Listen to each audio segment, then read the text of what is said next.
Hi everyone, grace and peace. God hath chosen the weak things of the world to confound the things which are mighty, that no flesh should glory in his presence. 1 Corinthians 1:27 to 29.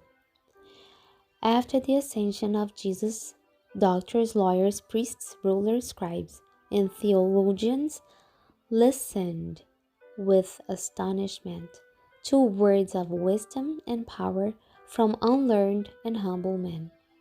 These wise men marveled at the success of the lowly disciples and finally accounted for it to their own satisfaction from the fact that they had been with Jesus and learned of him.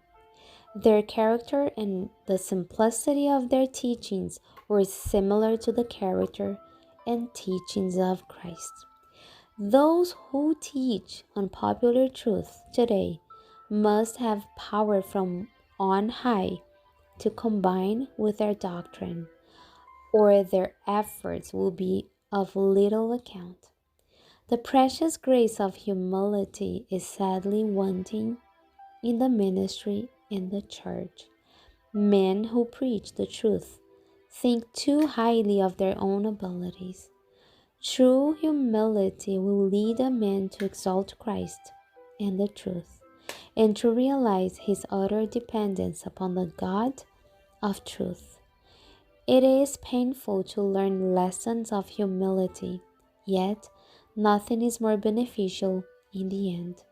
The pain attendant upon learning lessons of humility is in consequence of our being elated by a false estimate of ourselves, so that we are unable to see our great need.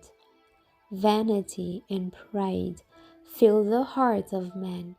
God's grace alone can work a reformation. It is your work to humble yourself and not wait for God to humble you. God's hand at times bears heavily upon men to humble them and bring them into a proper position before Him. But how much better it is to keep the heart daily humbled before God.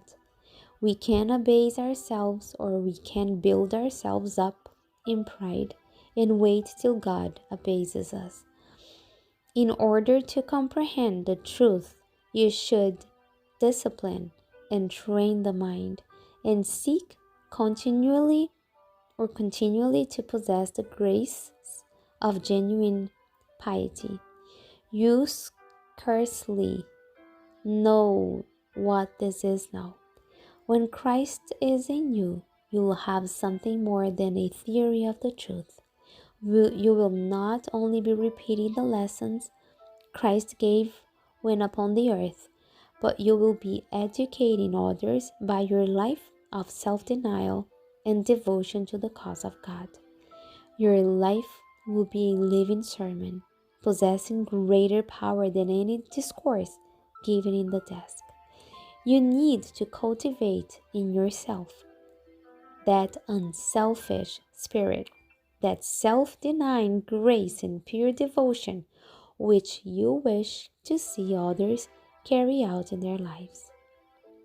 In order to continually increase in spiritual intelligence and to become more and more efficient, you need to cultivate habits of usefulness in the minor duties lying in your pathway.